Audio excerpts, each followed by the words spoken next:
देखिए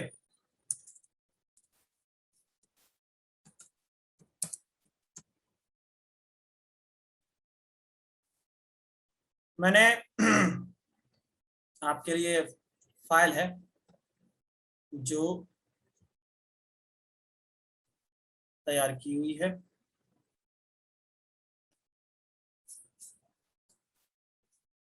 देखिए जरा, रात दिन अमृत विष, कौन सा है ये?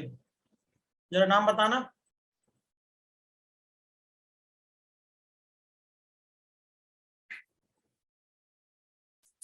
कौन सा है ये?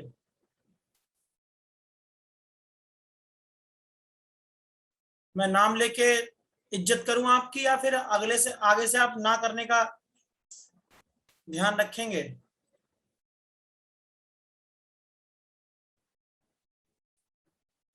जितने प्यार से मैं इस बार कह रहा हूं आप सभी से, उतने ही प्यार से फिर अंतिम बार कह रहा हूं, अगली बार कभी भी क्लास में स्क्रीन पे हाथ थोड़ा सा चलाने से पहले दिल दिमाग काबू कर लेना। बस बस इतनी सी रिक्वेस्ट है, बहुत प्यार से कह रहे हैं। धोखे से हुआ है कोई बात नहीं, आगे से धोखे से भी नहीं हो, और नेक्स्ट टाइम अगर ऐसा होता है फिर धोखे से भी नहीं होगा, है ना? चलिए अब जरा काम की बात कर लेते हैं।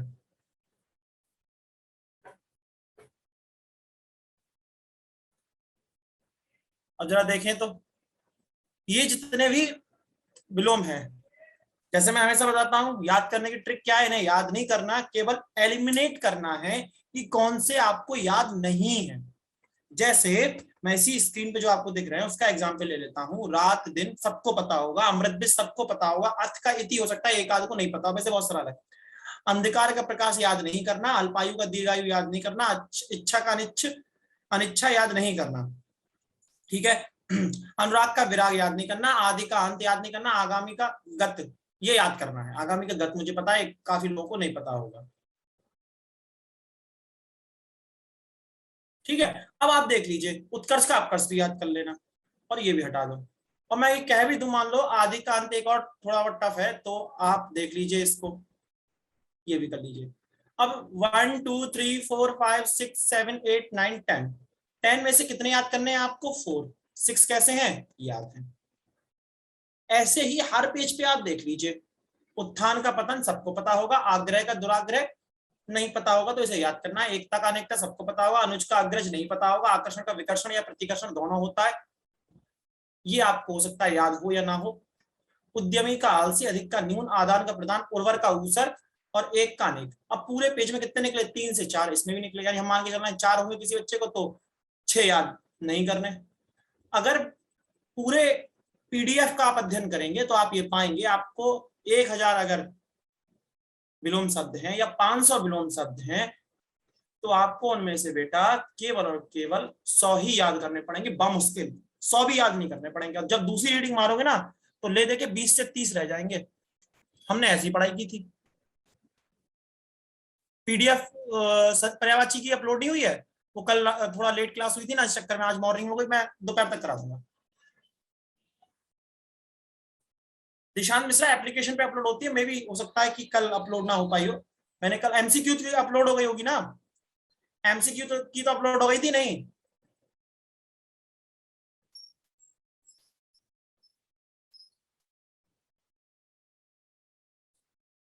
एमसीक्यू की अपलोड हो गई थी या नहीं, ये बताओ जल्दी से।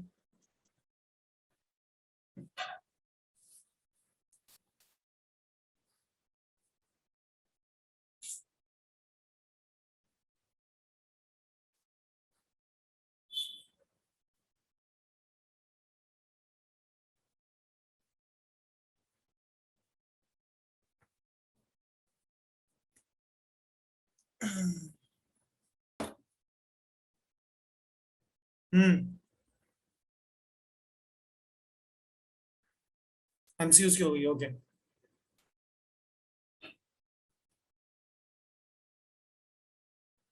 2 मिनट रुकिए, मैं जरा आपको देखता हूँ मैं।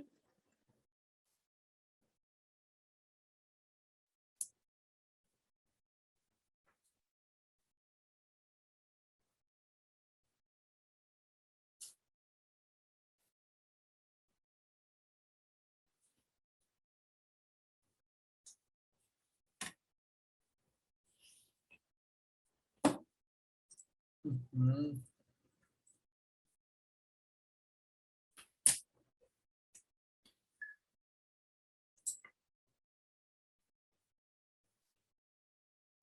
2 मिनट का और समय दीजिएगा जरा।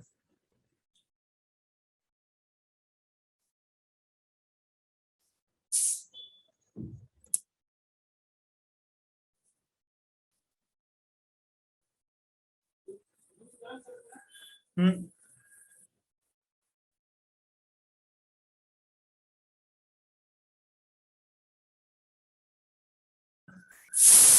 हम्म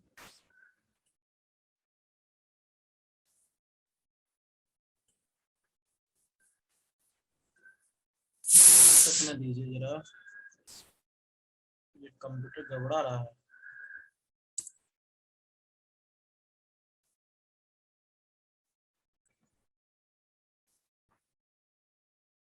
ठीक है, ठीक है जी, ठीक है।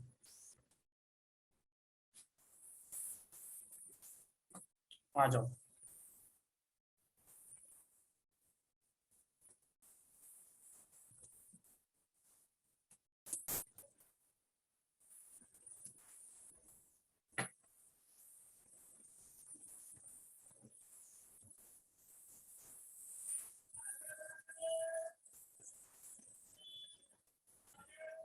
देखें, स्क्रीन सबको दिखाई दे रही है?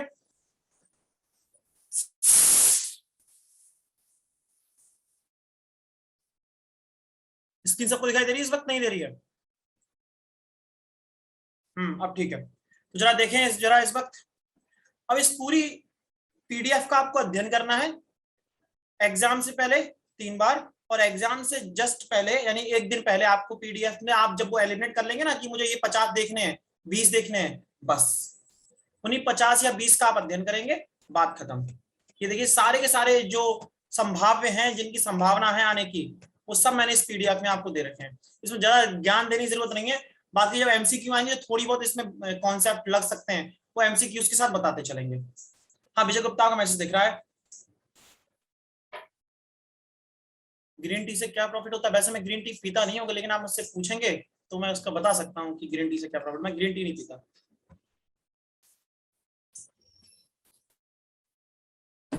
भाई, शुद्ध देसी आदमी हूँ मैं। दूध दही छाछ, बहुत ज्यादा अंग्रेज हो जाता हूँ तो कॉफी, इससे ज्यादा कभी नहीं। अब जरा फटाफट एमसीक्यू की तरफ पहुंचते हैं।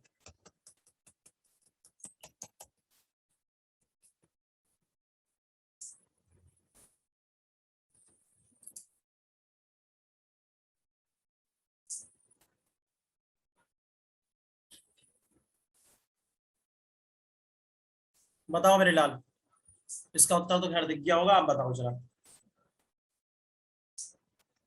मानव का सही, ये बड़ा इंपॉर्टेंट है जरा, ये जो पहला है, अर्वाचीन का सही विलोम क्या होता है?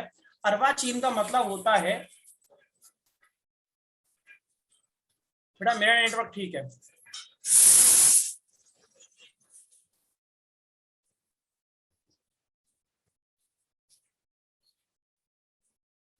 अर्वाचीन का मतलब होता है जो आधुनिक है ना, जो समकालीन है। प्राचीन का मतलब जो पहले हो चुका है। ध्यान रखना, अर्वाचीन का जो विलोम होता है वो प्राचीन होगा। एक वर्ड आता है ऐतिहासिक का, तो उसमें लोग अर्वाचीन लगा देते हैं, नहीं आधुनिक लगा देते हैं, नहीं।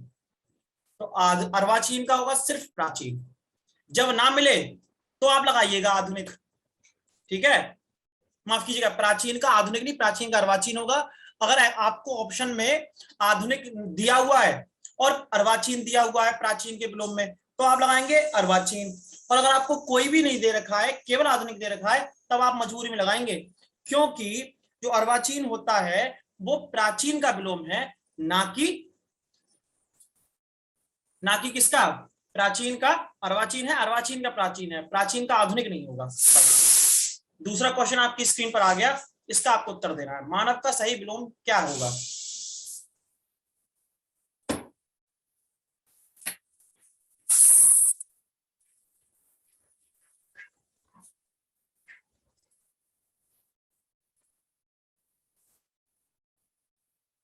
दीजिए उत्तर, और सभी लोगों को उत्तर देना है। नाम लेके बोलूंगा कि भाई कौन उत्तर नहीं ले रहा है, दे रहा है।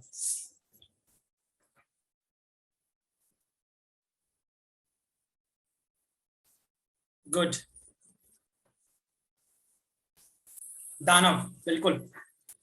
मानव का दान, दैत्य नहीं होगा। दैत्य किसका होगा? देव का दैत्य होता है। दानव और दैत्य में कोई अंतर नहीं है, लेकिन मानव का दानव होता है, दैत्य जो होता है वो देव का होगा। ठीक है, राक्षस भी नहीं होगा। पुरुष, मानव और पुरुष तो लगभग समान। मानव और पुरुष में क्या अंतर, को बता सकता है? मानव संपूर्ण ह्यूमंस को कहा जाता है, ह्यूमन बींग्स जिन्हें कहते हैं आप। और पुरुष एक लिंग है, मेल और फीमेल जिस तरह से कहते हैं ना, पुरुष और स्त्री। तो मानव के अंदर पुरुष आता है, मानव के अंदर पुरुष आता है, ध्यान रखना। पुरुष भी एक मानव है, स्त्री भी एक मानव है, लेकिन मानव और पुरुष एक चीज, ये मसला है ना कि पुरुष जो है वही उसका अर्थ मानव होता है, तो काफी लोग गलत समझते हैं। आगे बढ़िए।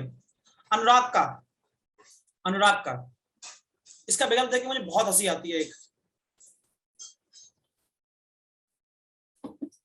एक एग्जाम हुआ था काफी साल पहले, तो उसमें अनुराग का जो विकल्प में दे रखा था, एक तो सुराग, फिर एक था सुराख। सुराख। अनुराग का मतलब क्या होता है? अनुराग का मतलब होता है कि आप किसी को भक्ति भाव से प्रेम कर रहे हैं। ध्यान से सुनना, यदि आप किसी से भक्ति भाव से प्रेम कर रहे हैं, हो सकता है अपने माता पिता में आपको अनुराग हो, किसी को अपने पिता में अनुराग हो सकता है, कोई अपनी प्रेमिका के लिए अनुराग का भाव रखता है। भाई जरूरी थोड़ी है कि ईश्वर की भक्ति की जाए, अगर आपको सही व्यक्ति मिल जाए तो उसकी भक्ति करने में बुराई नहीं है, कर लेनी चाहिए बिना झिझक के। खैर, तो अनुराग का मतलब होता है जब आप किसी के ऊपर इस प्रकार से विश्वास करें और इतना प्रेम करें कि आपकी जो प्रेम का स्तर भक्ति तक पहुंच जाए, तो मान के चलिए वो अनुराग है। और विराग का मतलब होता है ठीक उसका उल्टा, यानी आप किसी से बिल्कुल भी 1% विश्वास नहीं कर रहे हैं कि वो आपकी सुरक्षा कर पाएगा या वो आपका भला कर पाएगा। तो इसका सही उत्तर होगा विराग। विराग, अनुराग का विराग। ईश्वरीय भक्ति का जो होता है रस, जो मैंने आपको रस पढ़ाया था, उसमें एक भक्ति रस था, उसका स्थायी भाव क्या था? अनुराग। भक्ति रस का स्थायी भाव क्या था? अनुराग।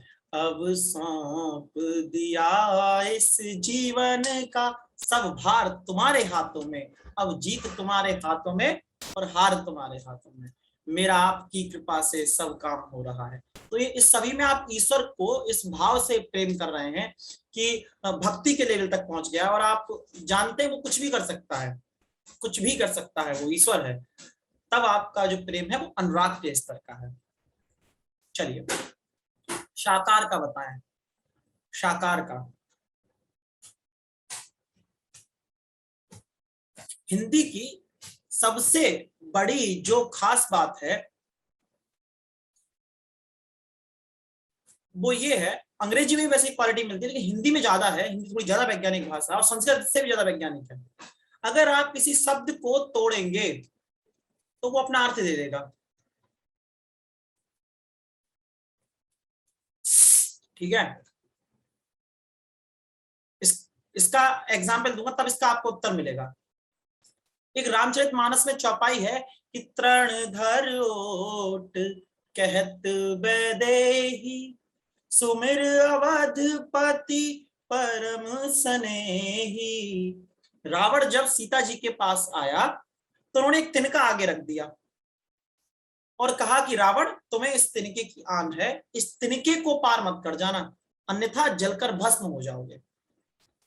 अब लोग ये कहते हैं कि ये उस तिनके में इतना क्या था जो सीता जी इतना कॉन्फिडेंस में आ गई। तो लोग कहते नहीं नहीं माया थी, अरे ईश्वर हैं, वो कुछ भी कर सकते हैं। जो भक्ति प्रमाणों के स्तर पर नहीं होती वह परमानेंट नहीं होती। वैज्ञानिकता के स्तर पर संतुष्ट हुई भक्ति परमानेंट होती है। राम जनता के मन में, खासकर हिंदुओं के मन में आराध्य इसीलिए नहीं है कि वो थोड़े चमत्कारी हैं, उनके द्वारा सारे किए कार्य वैज्ञानिकता की दृष्टि पर प्रमाणित हैं कि हाँ भाई ये संभव है, कोई भी व्यक्ति कर सकता है। तो उन्होंने रखा तिनका। तिनका को कहते हैं भूमिज।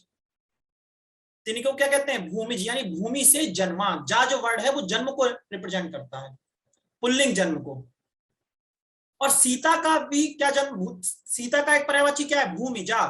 भूमिजा यानी स्त्रीलिंग में किसी का जन्म होता है तो उसे जा में बड़े या की मात्रा लगा देते हैं, तो भूमिजा सीता का पर्यायवाची है, क्योंकि सीता का जन्म भी तो भूमि से हुआ था, मटके में मिली थी जनक को। और भूमिज तिनके को कहते हैं, तो भूमिजा और भूमिज दोनों भाई बहन हो गए, नहीं हो गए। तिनका भूमि से जन्मा, सीता तिनके से जन्मी। इसका तात्पर्य क्या हुआ, सीता ने, मां सीता ने अपने उस भाई को रावण के सामने खड़ा कर दिया था, ये वैज्ञानिकता कहती है। अब इसका मैंने ये कहानी क्यों सुनाई, इस कहानी को सुनाने का था, देखिए साहब क्या, साकार, सा प्लस आकार, सा मानी सहित, आकार यानी जिसका कोई आकार हो, जिसका कोई एक स्ट्रक्चर हो, यानी आकार के सहित वो साकार है। जैसे मैं एक साकार व्यक्ति हूं, आप मुझे देख पाएंगे, मैं आपसे कहूं और किसी की कला अच्छी है तो वो मेरा बिल्कुल पेंटिंग बना सकता है,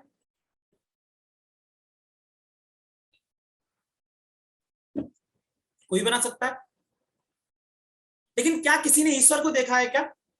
अब हिंदू लोग तो ये बोल रहे हैं कि हाँ भाई हमने ईश्वर देखा है, मतलब हमने चित्रों के माध्यम से देखा है, हमने टीवी में देखे हैं, हमने मूर्तियां देखी हैं कि कान्हा बांसुरी बजाते हैं, कान्हा का रंग सांवला है, हमने राम जी की मूर्ति देखी, दुर्गा माँ, हमारे यहाँ सभी देवी देवताओं की मूर्ति है। लेकिन क्या कोई मुस्लिम इस बात को कह सकता है कि मेरे ईश्वर का आकार ये है, मेरे ईश्वर की लंबाई ये है, क्या मेरे ईश्वर की रंग सांवला है, मेरे ईश्वर गोरा है? नहीं, क्योंकि इस्लाम में ईश्वर को साकार नहीं माना गया है, इस्लाम में ईश्वर को दैवीय प्रकाश माना है, वो निराकार है। ऐसे ही जो उनके यहाँ मूर्ति पूजा को गलत माना गया है, ठीक है, ऐसे ही आप जाए बुत प्रस्ती से बोलते हैं एग्जैक्टली, बट बुत प्रस्ती इस्लाम में वैलिड नहीं है, मान्य नहीं है। ऐसे ही आप जाए सिखों में, उनके यहाँ भी गुरु ग्रंथ साहिब एक किताब है जो बौद्धिक और धार्मिक किताब है, वो उसी की पूजा करते हैं, उसी को गुरु मानते हैं। बाकी वहां उनके यहाँ बुत प्रस्ती एक्सेप्टेबल नहीं है। बौद्ध धर्म में भी भगवान बुद्ध ने तो सबसे ज्यादा मूर्ति पूजा का विरोध किया। लेकिन अब आप देखें, असमंजस देखें इस संस्कृतियों का, भगवान राम ने सबरी के झूठे वेर खाए, दलित थी, कितने सवर्ण ऐसे हैं जो किसी दलित का झूठा खाने की आज हिम्मत रखते हैं। अब तो खैर काफी मैं मानूंगा इस बात में कि काफी जो नई पौध आई है, जो नए लड़कों और लड़कियों की पौध आई है, उन्होंने विचार इस बात का त्यागा है, और ईश्वर करेगा कि बहुत जल्दी हम इस मानसिकता से, घटिया मानसिकता से निकलेंगे।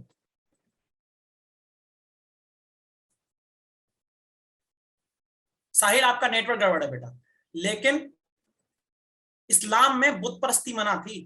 देखें आप इस्लाम के कितने कितने बुत बन रहे हैं, पाकिस्तान में जाके देखिए बहुत बुत हैं। मोहम्मद अली जिन्ना का उन्होंने बुत बना दिया, वो कल परसों तोड़ा गया है, वो बलूच लिबरेशन आर्मी ने तोड़ दिया। भगवान बुद्ध ने सबसे ज्यादा मूर्ति पूजा का विरोध किया था, और पूरे विश्व में सबसे बड़ी मूर्ति किसकी है? भगवान बुद्ध की है। तो धर्म अपने सुविधा के अनुसार भ्रष्ट हो जाते हैं, ठीक है। चलिए, इसका उत्तर क्या होगा? निराकार, जिसका कोई आकार ना हो। निर यानी नहीं, आकार मतलब आकार, जिसका कोई निश्चित आकार ना हो। अब बाबू क्या बताएं, बाकी किसी को दिक्कत हो नहीं रही है? साहिल बेटा मेरी तरफ से एकदम परफेक्ट चीजें हैं, मैं एक बार चेक कर लेता हूँ, मेरी तरफ से कोई होगा मैं टीम को बोलता हूँ कि बाकी बच्चों किसी और के लिए आवाज कट रही है क्या?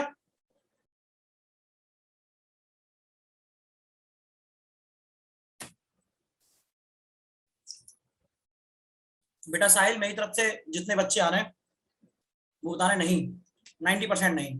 प्रीति गुड गुड मॉर्निंग।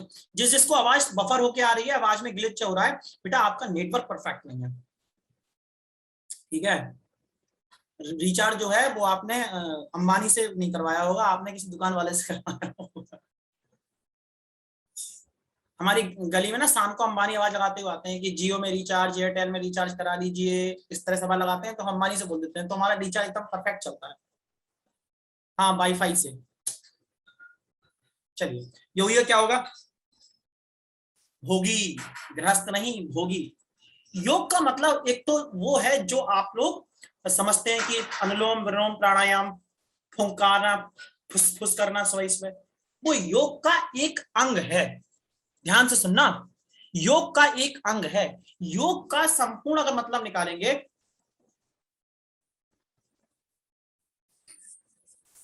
योग का अगर हम मतलब निकालेंगे तो त्याग से ज्यादा होता है ना। कि अगर आप योगी के स्तर पे हैं तो आप चीजों का त्याग करने में बिल्कुल सरल और सहज होंगे। जैसे एग्जाम्पल है, अगर आप योग करते हैं और आप योगी मानसिकता के हैं और आपका मन है कि आज मैं एक वेब सीरीज देख लूं, आप उसका त्याग कर देंगे। क्यों? आपको पता है मेरा जीडी का एग्जाम आने वाला है। जाग रहा ये कौन धनुर्धर, जबकि भुवन वन सोता है। योगी कुसुमायुध, भोगी कुसुमायुध योगी सा बना दृष्टिगत होता है। लक्ष्मण के लिए कह रहे हैं मैथिली क्षण। तो योगी और भोगी, जो भोग करने की इच्छा रखे ज्यादा से ज्यादा भौतिक चीजों की, उसे कहते हैं भोगी। और जो त्याग करने की इच्छा रखे वो है योगी। ठीक है, चलिए आइए दुर्जन का सूजन। यार ये लोग जो बोर्ड है, ये जो तमाम बोर्ड होते हैं ना, जो क्वेश्चन आते हैं, हंसते हंसते लोटपोट हो जाता हूँ कभी कभार। तो दुर्जन का सूजन। जी यादव जी, बिल्कुल कोशिश करेंगे हम। ठीक है,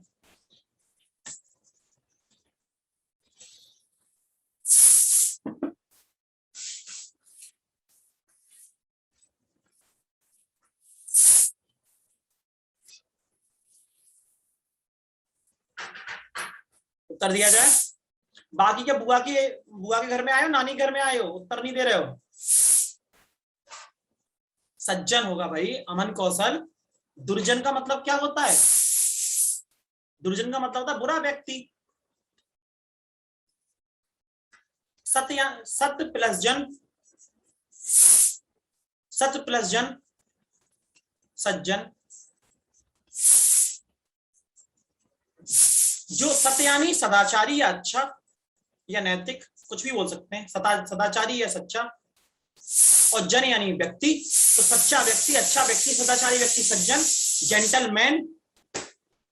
और दुर्जन का मतलब दुर, जहां पर दुर्गति, बुरी गति, दुर्गम, जहां जाना मुश्किल हो।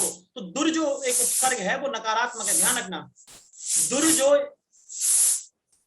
दुर जो आपका उपसर्ग है ये नकारात्मक है, नेगेटिव है।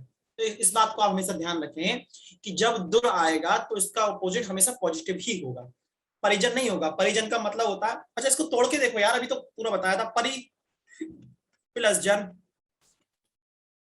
परि यानी चारों ओर, और जन यानी जन, चारों ओर के जन। चारों ओर कौन रहता है? मम्मी, पापा, बहन, भाई। और अगर किसी ने मतलब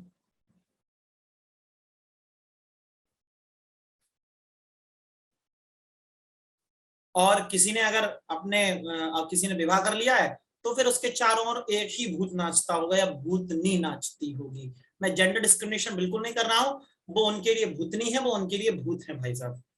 क्योंकि भूत और भूतनी भगाए नहीं भागते। एक बार अगर आप किसी से मतलब संबंधों में आ जाएं, तो प्रभु के अलावा कोई नहीं बचा सकता, और बचाना भी नहीं चाहिए। फिर भागने का मतलब ही क्या है ना। आगे बढ़िए। कृपण का उपयुक्त विलोम शब्द चुने। कृपण इंपॉर्टेंट है बेटा। एक साहिल अगर हम ऑडियो कर देंगे ना, तो सारे लोग क्या करेंगे? अपने अपने हिसाब से उत्तर देंगे, फिर वो खिचड़ी पक जाएगी। कृपण का उपयुक्त विलोम, ठीक है। दिशांत, पता है क्वेश्चन भले ही छोटा है लेकिन आप उससे सोच पाओगे। आपको हो सकता है वो क्वेश्चन आ रहा तो आपको लग रहा हो कि सर ये थोड़ा सा इजी है, इसमें एक्सप्लेनेशन की जरूरत नहीं है। लेकिन जब कोई कठिन आएगा तो फिर आपको जरूरत पड़ेगी। और एक्सप्लेन करने का तरीका ये नहीं होता कि मैं आपको वो याद करा रहा हूं, उसका तरीका ये होता है कि आप सोचें कैसे एग्जाम में। क्योंकि विलोम कोई लिमिट नहीं है। मैंने अगर 500 दे रखे तो 501 में आ जाए। आपको मैं सोचने का तरीका जनरेट कराना चाह रहा हूं। ठीक है, सही उत्तर इसका क्या होगा भाई? देखें, दानी, दानी। यहाँ पे कृपण नहीं होगा, कृतज्ञ होगा। एक बार चेक कर लेना। नहीं नहीं, कृपण होगा। ठीक है ठीक है, कृपण का दानी हो, कृतज्ञ का परोपकारी हो जाता। ठीक, वो ठीक है, दानी ही होगा, कृपण ही है। ठीक है ठीक है ठीक है ठीक है। चलिए आगे बढ़िए। लघिमा का उपयुक्त विलोम क्या होगा? लघिमा,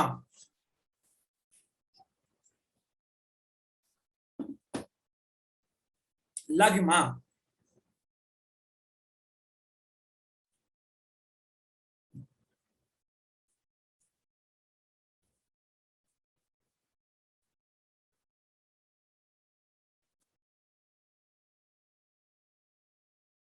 बिल्कुल। गरिमा। महिमा नहीं होगा। महिमा का मतलब होता है कि आप किसी की गुणगान कर रहे हैं, उसकी महिमा गा रहे हैं, है ना। गरिमा का मतलब होता है सम्मान। गरिमा का मतलब क्या होता है? सम्मान। ठीक है। गुरुत्व और लघुत्व, लघुत्व और गुरुत्व आपस में एक दूसरे के विलोम है। लघुत्व का मतलब कोई अपने आप को छोटा समझ रहा है कि भैया मैं तो छोटा हूं, आप मेरे बड़े हैं, जो इस प्रकार के लोग होते हैं और बहुत शातिर होते हैं ऐसे लोग। गुरुत्व का मतलब जो अपने आप को बड़ा समझ रहा है, जिसमें गुरु भावना है, जिसमें सीनियरिटी का थोड़ा भाव, वो गुरुत्व होता है। ठीक है, आगे बढ़िए। परोक्ष। परोक्ष।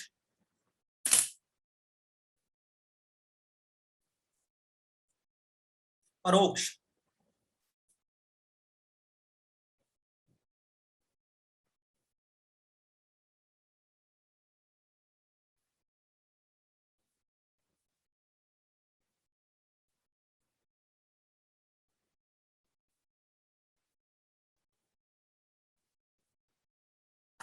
से उत्तर देखा जाए, प्रत्यक्ष। उत्कर्ष नहीं होगा बेटा।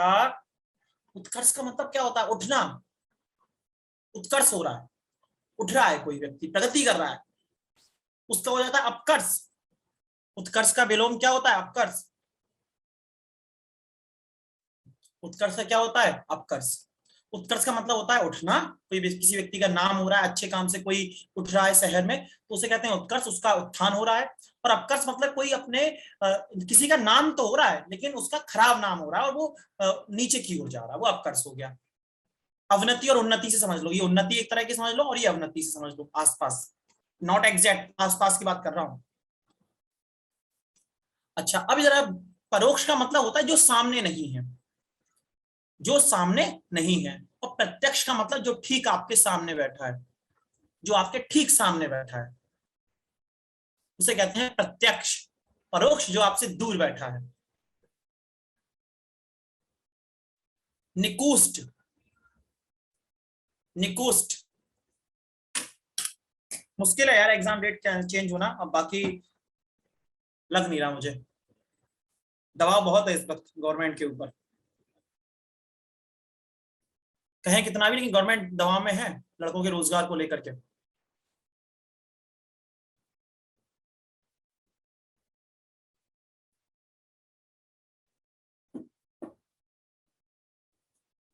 बताइए, उत्तर दीजिए।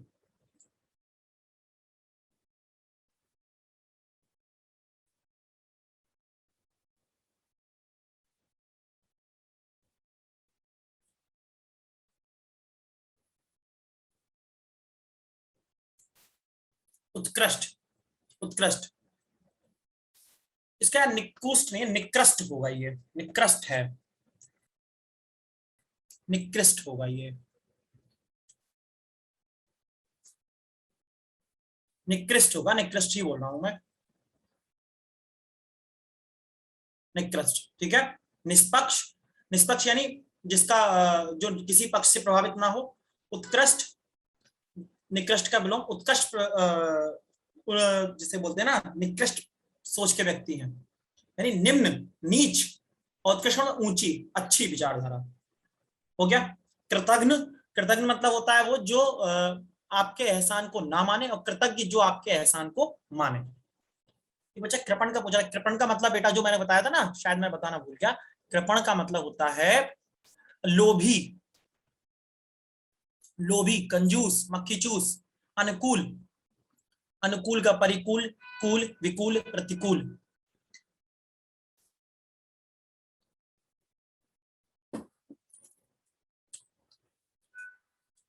धर्म बेटा कोई आ जाए, कोई आ जाए, किसी भी, चाहे हम इधर वाले आ जाएं चाहे उधर वाले आ जाएं, लड़कों की नौकरी किसी की प्रायोरिटी नहीं है।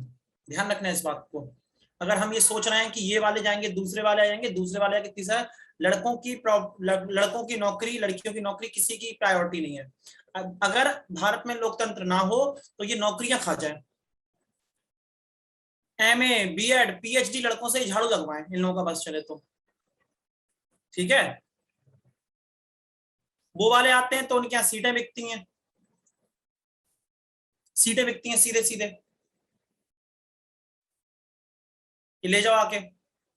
ये आते हैं निकालते नहीं, ना सीटें होंगी ना बेच बिकेंगी। प्रतिकूल, अनुकूल का मतलब आपके फेवरेबल जब आप वातावरण होता है, जैसे मेरे लिए एसी का जो टेम्परेचर है वो 22 से 24 फेवरेट है। कितनी भी गर्मी पड़े मैं 22 से बहुत ही ज्यादा परेशान तो 20 करूंगा, वरना 22 से नीचे मैं कभी नहीं करता। 22 से 24 का टेम्परेचर जो है मेरे लिए फेवरेबल है, मेरे अनुकूल है। और जैसे ही आप उससे कम 18 करेंगे प्रतिकूल हो जाएगा, यानी मैं उसमें अपने आप को असहज महसूस करूंगा, दिक्कत में। अनुकूल का मतलब आपके अनुसार कभी वातावरण हो, आपके जो फेवरेबल इस कंडीशन होती है अनुकूल बोलते हैं। प्रतिकूल मतलब आपकी विपरीत परिस्थितियां जिन्हें आप पसंद नहीं करते, आपको दिक्कत होती है, ठीक है। आगे बढ़ो। उन्नति, अगति, अवन्नति, प्रतिगति, अवनति।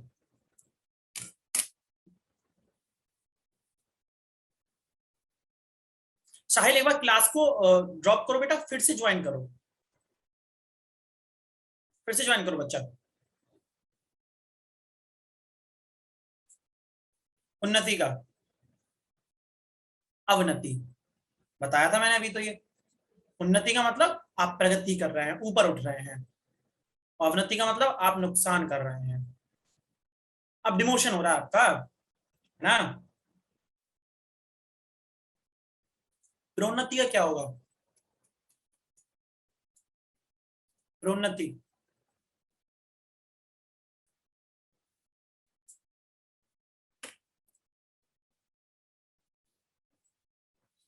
प्रोन्नति का बताओ तो जरा।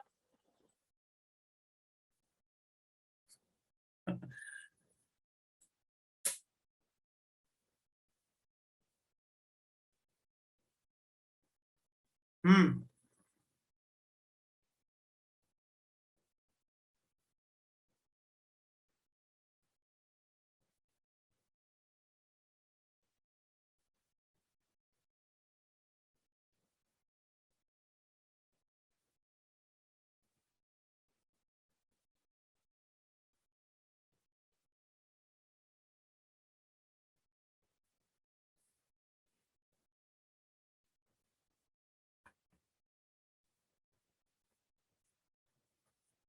प्रोन्नति का भी अवनति ही होता है।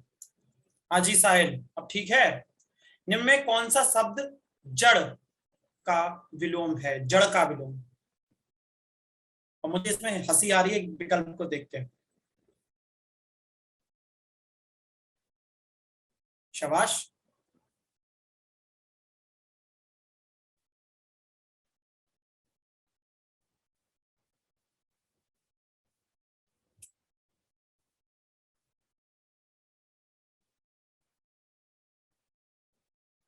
कुछ अगर सर बहुत डर लग रहा है, डिप्रेशन हो रहा है। अच्छा मुझसे कोई कहना कि डिप्रेशन वगैरह में जा आपको लगे कि क्या होने वाला है, आप चिंतित हो, तो आप क्या करोगे? यहाँ पर जो ईश्वरीय मानसिकता के लोग होते हैं, जो किसी परम शक्ति में विश्वास करते हैं, वो थोड़ा सा जीत के चले जाते हैं, मतलब वो डिप्रेशन में जल्दी नहीं होते। कारण ये है कि अगर आप किसी परम सत्ता में यानी ईश्वरीय शक्ति में विश्वास रखते हैं, तो आपको इस बात का एहसास होगा वो आपके संग बुरा नहीं होने देंगे। और ये सत्य है, ये बिल्कुल फैक्ट है। अगर आप बिल्कुल वैज्ञानिकता की कसौटी से भी देखेंगे ना, तो मैं इसे प्रूव कर सकता हूँ कर्म सिद्धांत। अगर आप मेहनत कर रहे हैं तो आज नहीं तो कल आपको फल मिलेगा, बिल्कुल मिलेगा, निश्चिंत रहिए। ये एग्जाम भी निकलेगा, नहीं निकलता है तब भी आप तैयारी करते रहिएगा तो अगला निकलेगा। लेकिन ये इसका मतलब नहीं है कि आपको डिप्रेशन हो रहा है, आप तनाव में आ रहे हैं। अब कोई सर मेरा लास्ट अटेम्प्ट है, मैं इसका ओवर एज हो जाऊंगा, तो बाबू ये नहीं तो कोई और निकलेगा। ध्यान रखना, जब अपने मन का नहीं होता तो उसके मन का होता है, और उसके मन का बड़ा शानदार होता है, ठीक है ना। तो ईश्वरीय शक्ति में जरूर विश्वास रखिए। किसी भी धर्म की मान्यता रखने वाले लोग हों, मैं ये नहीं कह रहा पूजा पाठ करिए, लेकिन कर्म करने के पश्चात फल की इच्छा भी करो, लेकिन उसके परिणाम और दुष्परिणाम वो ईश्वर पर छोड़ दीजिए। क्योंकि मैंने अपना 100% दे दिया। एक बच्चा दिन में अगर ईमानदारी से पूरे दिन एसएससी जीडी की तैयारी कर रहा है, सीटेट की तैयारी कर रहा है, पीसीसी की तैयारी कर रहा है, उससे ज्यादा वो नहीं कर सकता ना कुछ। यानी यहां पर अब उसने अपना कार्य पूरा कर दिया, यहां उसने अपना काम कर दिया। अब सारा काम नीति और नयति दोनों करेंगे। चेतन, जड़ का मतलब होता है जो नॉन मूवेबल हो, जो मूवमेंट ना कर सके। और चेतन का मतलब, चेतन का मतलब होता है जो मूवमेंट कर सके, यानी जो सजीव। जड़ का मतलब एक प्रकार से जो स्थिर हो, और चेतन का मतलब जो जिसमें चेतना हो, जो मूवमेंट कर सके। टेस्ट की क्या दिक्कत है साहिल? साकार का विलोम क्या होगा? आकार, विकार, प्रकार, निराकार। साहिल बता, क्या दिक्कत है टेस्ट में?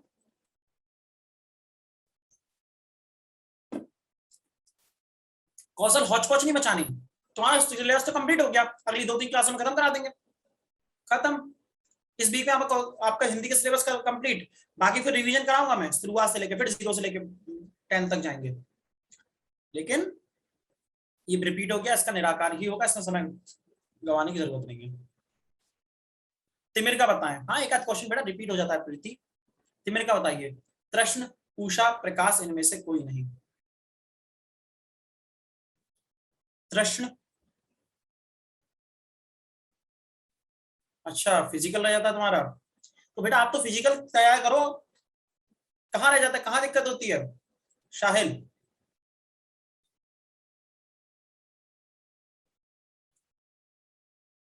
तिमिर का बताइए। करा देंगे, करा देंगे बहुत जल्दी। 3-4 क्लास वर्णमाला फिर से स्टार्ट होगी। उत्तर है प्रकाश। तिमिर का मतलब होता है अंधकार।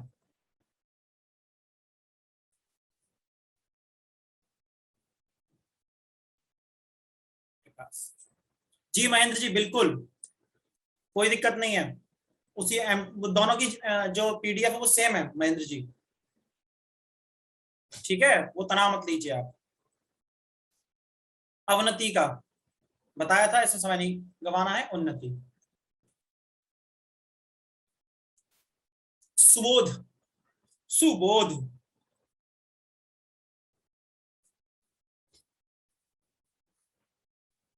सुबोध। सुबोध।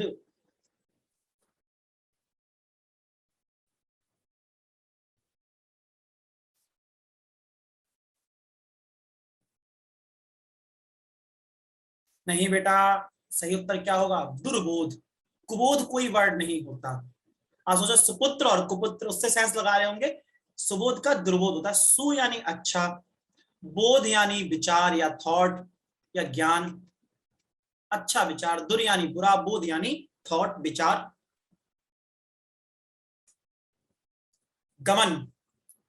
गमन। गमन।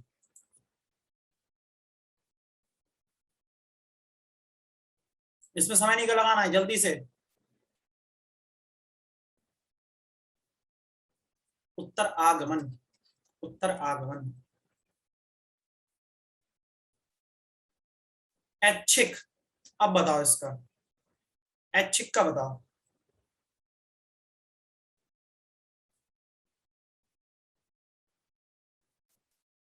देखिए, मैं आपको बहुत सरल विलोम भी ला सकता था। दिन का बेटा क्या होता है? बच्चे बोलते हैं रात। ठीक है। अच्छा का बुरा, सच्चा का झूठा। लेकिन जो आपको आते हैं उसके इतर मैंने एक लेवल मेंटेन करने का प्रयास किया है, जो आप लोगों को थोड़ा सा सहूलियत देगा।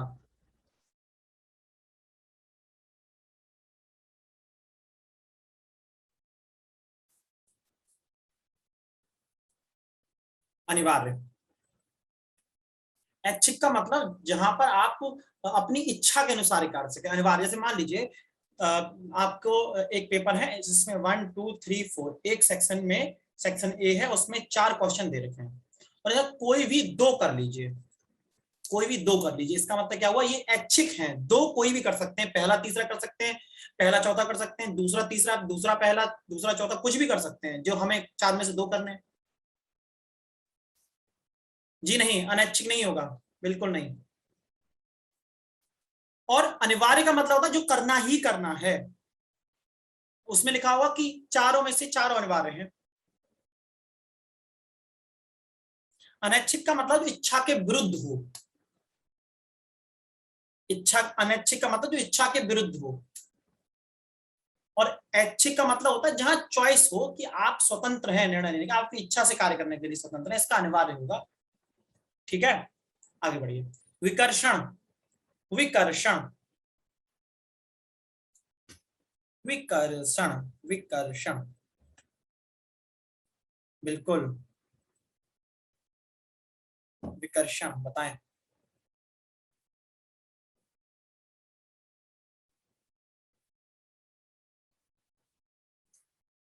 सही उत्तर क्या है? आकर्षण,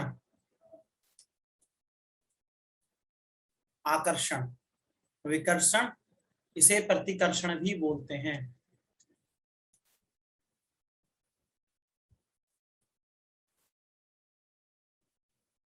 अनुराग, पराग, राग, विराग, सुराग।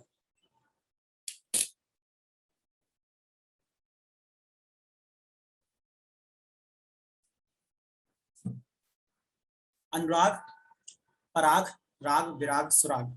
सही उत्तर विराग है। इस पे टाइम नहीं खराब करना।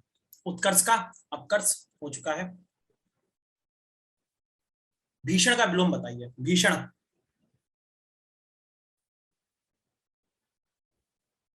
प्रीति यादव, प्रतिकर्षण और विकर्षण दोनों एक ही बात है। ठीक है, प्रतिकर्षण और विकर्षण एक ही बात है। सौम्य, मधुर, सरल, साधारण।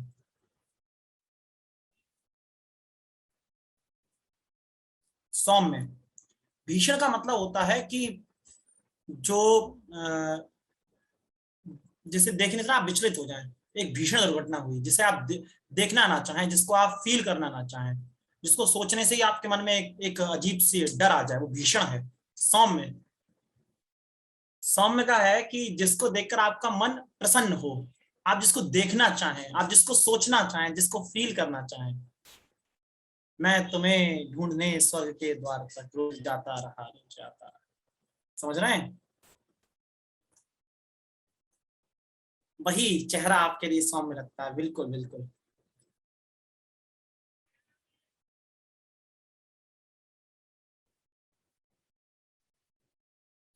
कोई बात नहीं। उत्कर्ष का कितनी बार आएगा, ये कई बार पूछा चुका है ना, इसीलिए। अर्जन का बताएं।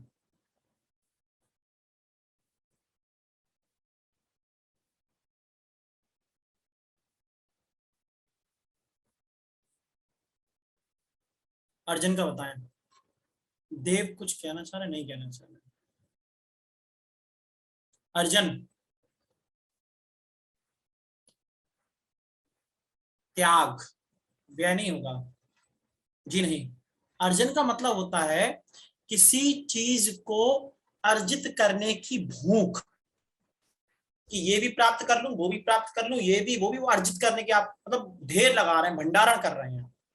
त्याग मतलब आप सभी चीजों का त्याग कर रहे हैं, उसे छोड़ रहे हैं।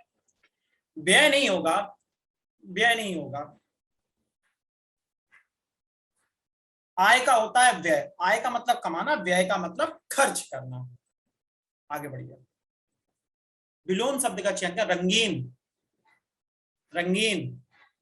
सर ये तो आपने हमारे मतलब का शब्द है, इस मिजाज के तो हमें सर, रंगीन मिजाजी बंद कर दो कुछ दिन। जब वर्दी वर्दी आ जाए तो सरकारी वर्दी में जब उसके घर जाके रुकोगे ना, इज्जत मिलेगी। सही उत्तर क्या हुआ? रंगहीन, रंगहीन। रंगीन का रंगहीन, बेरंग नहीं होगा, बेरंग नहीं होगा।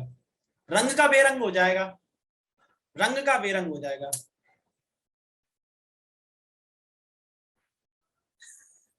ये लड़कियां भी बहुत शैतान हो रही हैं आजकल। व्यक्ति की पहचान उसके अब ये ध्यान रखना, ऐसे क्वेश्चन भी आता है और ये क्वेश्चन बहुत अच्छे लगते हैं मेरे लिए, क्योंकि इसमें आपको सेंस डेवलप करना है। व्यक्ति की पहचान उसके अभिजात अथवा अविहार, अवजात, अज्ञात या अभिज्ञात से होती है। कोई बात नहीं। लड़कियां भी बहुत शैतान हो रही हैं।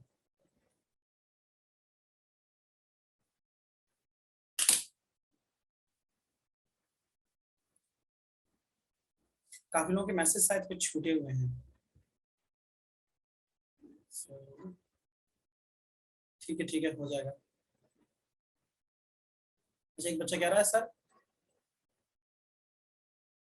एक सेकंड रुकिए, काफी लोगों के मैसेज रिप्लाई नहीं होता है। अच्छा, पहले कहा होगा।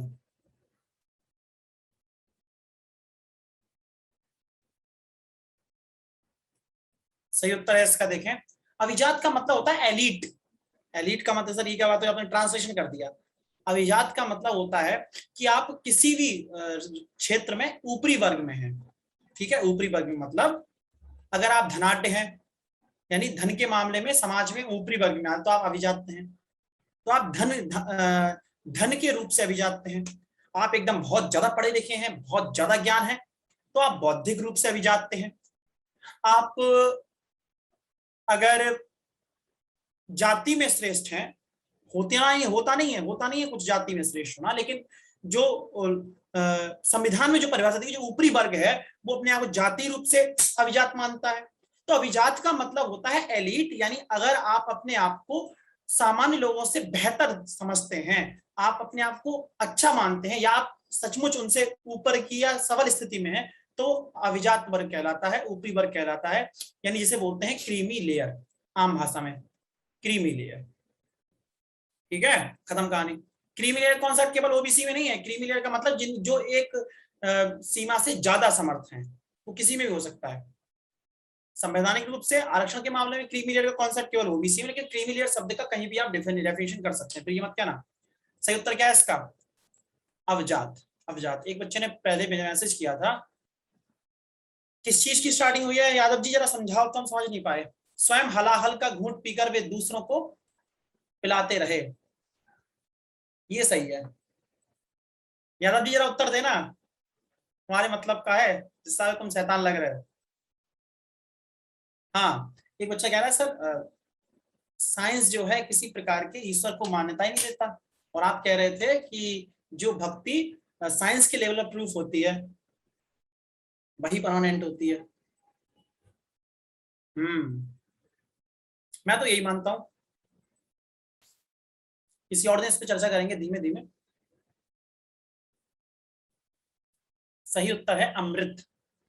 हलाहल का मतलब होता है विष। विष।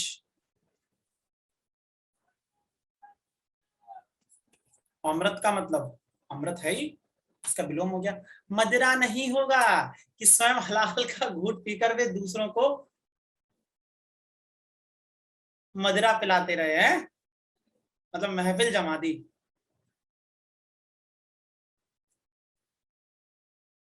अच्छा, क्लास छूट गई। यार बेटा, ये काम मेरा नहीं है असल में कृष्ण कुमार, नोटिस देना मेरा काम नहीं है। बाई चांस टीम से मिस हो गया होगा, मैं आज टीम से बात करता हूँ कि शेड्यूल को रात में ही फॉरवर्ड कर दिया करो। कोई बात नहीं। और आपकी क्लास तो 9:40 पे डेली होती है ना, तो बैठ जाओ, कोई ना कोई चेहरा लेके आ ही जाएगा अपना। बस ये अंतर है, हमारा थोड़ा ज्यादा मनहूस है, बाकी किसी का सुंदर सा चेहरा होगा, कोई स्मार्ट सा चेहरा लेके आएगा, तो बैठ जाया करो, क्या परेशान हो। एक देशी है बताइए, बहुउद्देशीय, विदेशी, स्वदेशी, सर्वदेशी, कोई ना कोई तो आएगा ही ना। अब तुम क्या चाहते, सोई सोए वो दिख जाए कि तेरे चेहरे से नजर नहीं हटती, नजारे तुम्हें क्या देखें। तो ऐसा चेहरा तो खैर नहीं मिल रहा तुम्हारे लिए बेटा, जब तक तुम बेरोजगार हो। वो तो तभी मिलेगा जब खुद रोजगार ले लोगे, तब कोई एक आध चेहरा शायद तुम्हें ऐसा मिल जाए कि तेरे चेहरे से नजर नहीं हटती।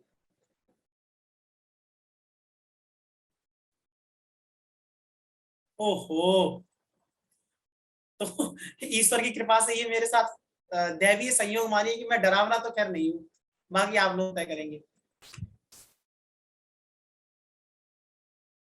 सही उत्तर है इसका सर्वदेशीय। देखिए, अगर एक उद्देश्य होता बेटा तो आप कहते, इसका सही उत्तर बहुउद्देशीय होता। ये एक देशीय है, देशी ध्यान से देखो, और सर्वदेशी जानबूझकर ऐसे डाले जाते हैं कि आपको ये देखने में एक जैसे लगे।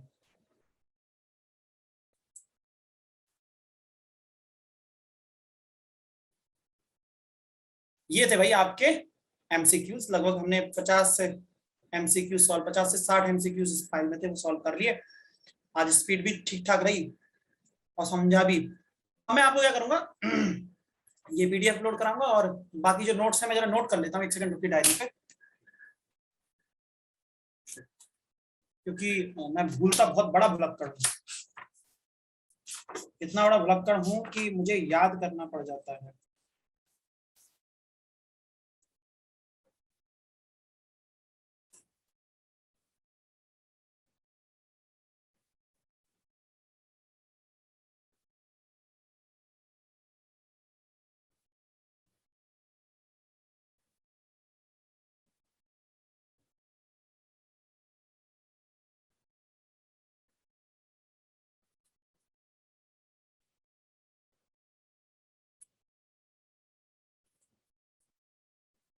ठीक है, कर लिया नोट।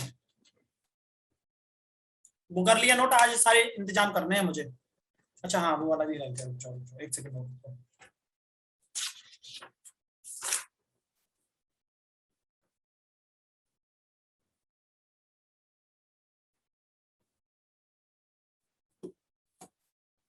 ठीक है ना? हाँ हाँ, वो मैंने नोट कर लिया है, सारे लोगों को आपको मिल जाएगा। तो अब इज्जत के साथ निकल लो, और कुछ है नहीं। और एक काम और करा करें, देखो एक बात सुनो, एक बात सुनो ध्यान से सभी लोग। मैं अगर कोई भी चीज करा रहा हूं, मैं अपनी समझ से बेहतर करा रहा हूँ, शानदार करा रहा हूँ। लेकिन आपको क्या चाहिए, आप समय समय पर अपना सिलेबस देखते रहें, या फिर आप इस बात का ध्यान रखें कि सर ने कोई टॉपिक छोड़ तो नहीं दिया। मैं इंटेंशनली कोई टॉपिक नहीं छोड़ूंगा, मैंने जो कराया वो एक्स्ट्रा ही कराया। बाई चांस कोई छोटा सा टॉपिक मुझसे मिस हो गया हो, तो प्रीवियस ईयर के मैं तो पेपर देखता ही रहता हूँ, साथ ही साथ आप भी देखते रहा करें। और आपके दिमाग में रहना चाहिए कि सर ने ये टॉपिक करा दिए हैं, है ना? तो थोड़ा सा मुझे हेल्प रहेगी। वैसे मैं आपकी सहायता का इच्छुक तो नहीं हूं, लेकिन फिर भी हम और आप अगर दोनों मिलेंगे, गूगल के जमाने में जब ये पूछ रहे हैं कि सर सिलेबस कहाँ से मिलेगा, उनको ढूंढ लेते होगे हर जगह से, है ना? तुम्हें एक सिलेबस नहीं मिल रहा, उनको ढूंढ लोगे भीड़ में जाके भी, पीछे से पहचान लेते हैं कुछ लोग तो। और वो हमसे पूछ रहे हैं सर सिलेबस का, गूगल करो, नालायक। ठीक है ना? तो वो कह रहा है सर आप पे भरोसा है कि आप सही कराएंगे। हाँ हाँ, वो मैं कराऊंगा कराऊंगा कराऊंगा। एक नदीम शेख साहब है, उनका एक शेर, वो पता है क्या है? खासकर लड़कियों पे लागू होता है।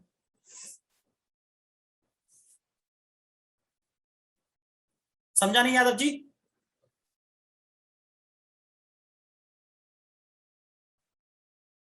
समझा नहीं, दोबारा से अपनी बात को क्लियर कीजिए। तो वो एक शेर है कि भरोसा किसी पर इतना नहीं करना चाहिए।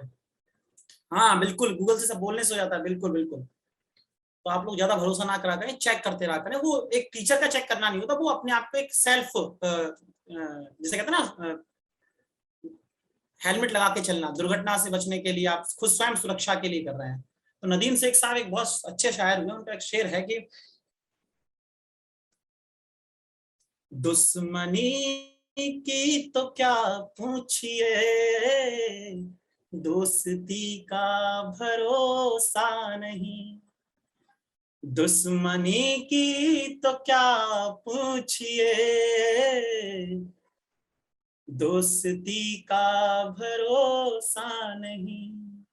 आप मुझसे भी पर्दास करें, अब किसी का भरोसा नहीं।